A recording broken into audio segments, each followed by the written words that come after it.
All right, so we're diving into this real life mystery that's been bugging people for like over a century now. The Tunguska Event. You've probably heard the basics, 1908 Siberia, huge explosion, just flattening trees over a crazy huge area. I mean, we're talking thousands of square kilometers here. Yeah. And the thing is, it happened way before we even knew how to make nuclear bombs. It really is fascinating. Even with all the time that's passed and all the theories out there, the Tunguska event is still officially unsolved. Yeah, like, even with all our science and technology, nature can still kind of pull a fast one on us sometimes. And you got to admit, the fact that we don't have a clear answer just makes it more interesting. Yeah. So picture this right. 80 million trees just gone like that. Eyewitness accounts from nomadic tribes talking about intense heat people being thrown into the air, the ground shaking. And the scale of it is just mind-blowing. We're talking about an explosion that was felt hundreds of kilometers away. Windows were shattered in a town 650 kilometers away. It's like feeling the shock wave from a concert happening in another country. It's almost funny when you think about it. This massive unexplained thing happens in the middle of nowhere, and the world basically just shrugs and keeps going. You have to remember, this was 1908. Russia was dealing with all sorts of political stuff, so a weird explosion in Siberia probably wasn't their top priority. And here's where it gets really interesting. Yeah. It took a bit of scientific rivalry to actually get someone out there to investigate. It wasn't until 1921, after they found that meteor crater in Arizona, that Russia decided, hey, we need to find something bigger and better, like they felt left out of the space rock party or something. That's a great way to put it. You can almost picture these scientists all fired up about national pride. Maybe a little bit of keeping up with the Joneses, too. Heading off to Siberia, expecting to find a crater that would put the American one to shame. But get this. Instead of a giant crater, they find basically nothing, at least nothing that looks like a typical impact site. Scorched earth? Yeah, but no huge hole in the ground. Which begs the question, how do you have an explosion that big without leaving a crater? It's like baking a cake and having it disappear from the oven, leaving behind only crumbs and the smell of vanilla. Wait, hold on. They did find something at the epicenter, right? Those weird standing trees you mentioned. Ah, yes. The Tunguska telegraph poles, as some have called them. These trees right in the middle of the blast zone, stripped of their branches and bark, but still standing. It's like nature was playing a bizarre game of pickup sticks. Okay, so we've got this massive explosion, scorched earth trees flattened in a weird pattern, but no crater, and to make things even weirder, no actual meteorite fragments. It's a real head-scratcher. And that lack of physical evidence is a big part of why the Tunguska event is still such a mystery. It's like a detective novel where the key piece of evidence has just vanished. Speaking of vanishing, let's talk about some of the theories that have been thrown around. We've got black holes, natural nuclear explosions, comets, meteorites. It's like a cosmic buffet of explanations. It really is. Each theory has its own strengths and weaknesses, but none of them quite fit all the pieces of the puzzle. Let's start with the black hole theory. Sounds like something out of a sci-fi movie, right? A tiny black hole zips through the Earth, causes the explosion, and then just keeps going. Dramatic for sure, but plausible. Probably not. As interesting as the idea is, most scientists agree that if a black hole actually hit Earth, the effects would be way more dramatic than just an explosion in Siberia. All right, so black holes are out. What about a natural nuclear explosion? This one seems especially crazy considering it happened way before we knew how to split the atom. It does require some imagination. The theory is that antimatter collided with Earth, creating this massive release of energy. Now, antimatter is real. We've even created it in labs, but it's incredibly unstable and basically disappears when it touches regular matter. So the amount of antimatter needed to cause the Tunguska event would have been huge. And there's no evidence of that much antimatter anywhere near Earth. And wouldn't that kind of annihilation have left some pretty obvious traces? Like it wouldn't be something you could just hide. Exactly. The destruction would have been much worse. And we'd probably still see the effects today. It's important to remember that while antimatter is real, its role in the Tunguska event is very speculative. Okay, so natural nuclear explosion, probably not it either. Now, how about a comet impact? Imagine this giant ball of ice and dust slamming into the atmosphere, causing this massive shockwave. Seems plausible, right? It does at first glance, but when you look closer, there are some problems. First comets, even small ones, usually leave some kind of mark. And those water-filled craters that some people thought were evidence of the comet's ice turned out to be completely unrelated. So like a cosmic red herring. Exactly. And then there's a debate about whether a purely icy object could even create an explosion as powerful as the one at Tunguska. So comet impact, not totally ruled out, but not the most convincing explanation either. What about a good old-fashioned meteorite, like a stone meteorite exploding in the atmosphere? Now, this is where things start to get a bit more realistic. In 1965, there was an event in Canada that might be a piece of the puzzle.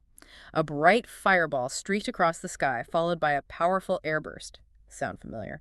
And importantly, they actually found fragments of a stony meteorite. Uh-huh. So maybe our Tunguska culprit was a stony meteorite too.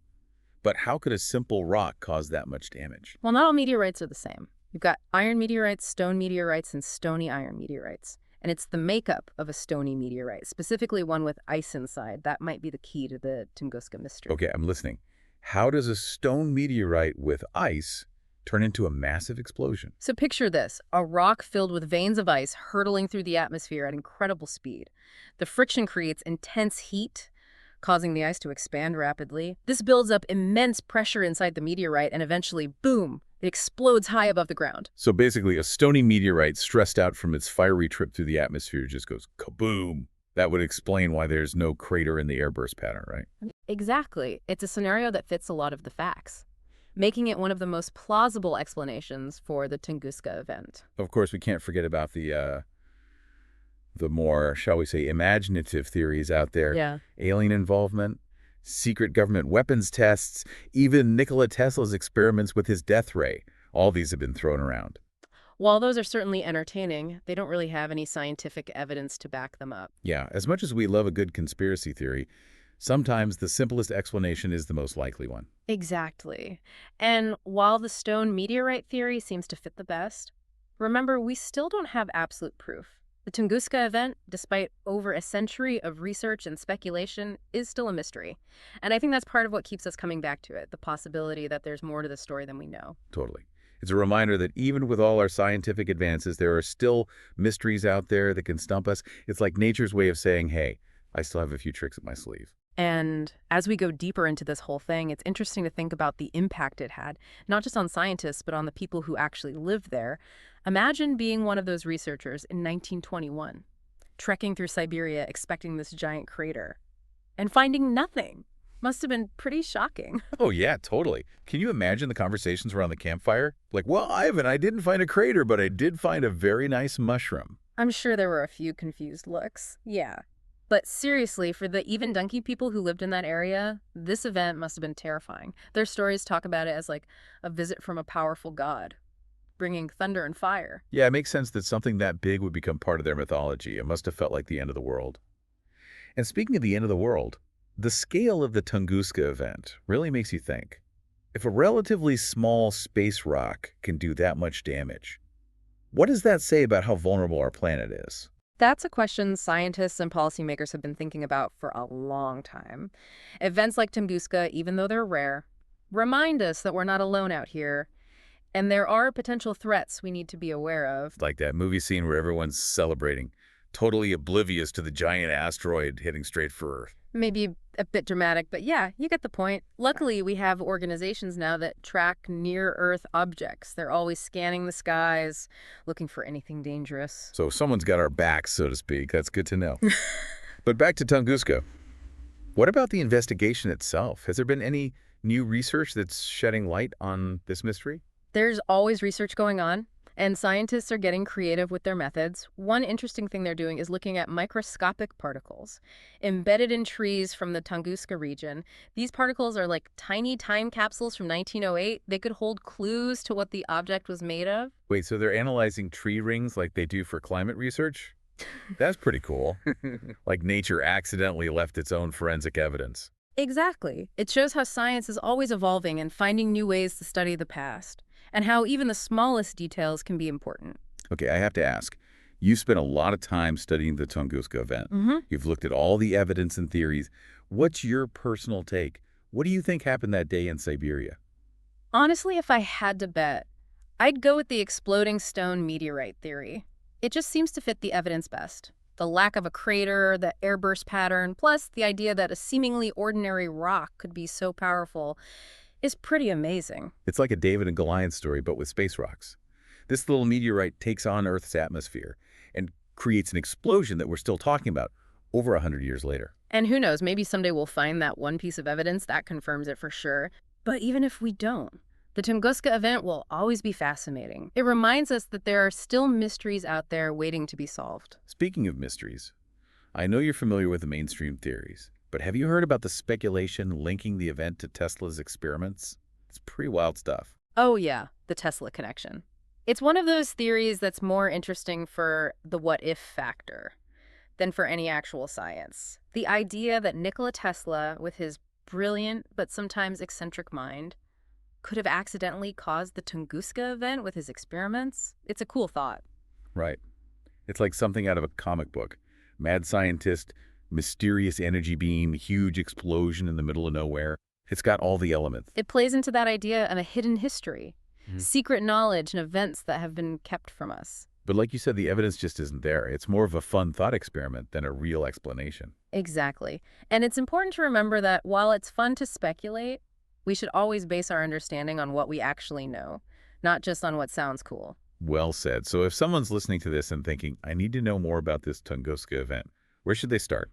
There's a ton of information online. Scientific articles, eyewitness accounts, all the different theories. Just searching for a Tunguska event will give you a lot to explore. And don't forget about your local library. They often have great resources on stuff like this. You might even find some hidden gems that you wouldn't find online. Totally. Libraries are full of knowledge just waiting to be discovered. So to all our listeners who are interested in the Tunguska event, I encourage you to do your own research. You might be surprised by what you find. And who knows, maybe one of our listeners will be the one to finally solve the mystery. That would be amazing. You know, it really is amazing that after all this time, this one event can still spark so much curiosity and debate. It's a testament to how powerful a good mystery can be. It really is. And the Tunguska event is a perfect example of how science isn't always about having all the answers. It's about asking the right questions and being open to new possibilities. And sometimes even when we don't find those answers, the search itself can lead to some pretty cool discoveries. We learn about the history of science, the cultural impact of these events, and even our own place in the universe. Yeah, it's a reminder that the universe is full of wonders and mysteries. And there's always something new to learn and explore. And who knows, maybe someday with new technology and more research, we'll finally solve the Tunguska event. Or maybe the mystery itself is part of what makes it so interesting. But isn't there something kind of alluring about the unknown, those unanswered questions that keep us thinking and exploring? There definitely is. And I think that's one of the things that draws people to events like this. It's a reminder that even now, with all our information and technology, there are still things we don't fully understand. And that's okay. It keeps us curious, it drives us to learn, and it makes life so fascinating. Well said. So to everyone listening, if you're interested in learning more about the Tunguska event, go do some research. There are tons of resources out there online and in libraries. And you might even find yourself going down some interesting rabbit holes. You never know. Maybe you'll be the one to find that missing piece of the puzzle, the one that finally solves the mystery of the Tunguska event. Until then, keep exploring, keep asking questions, and never lose your sense of wonder. Great advice.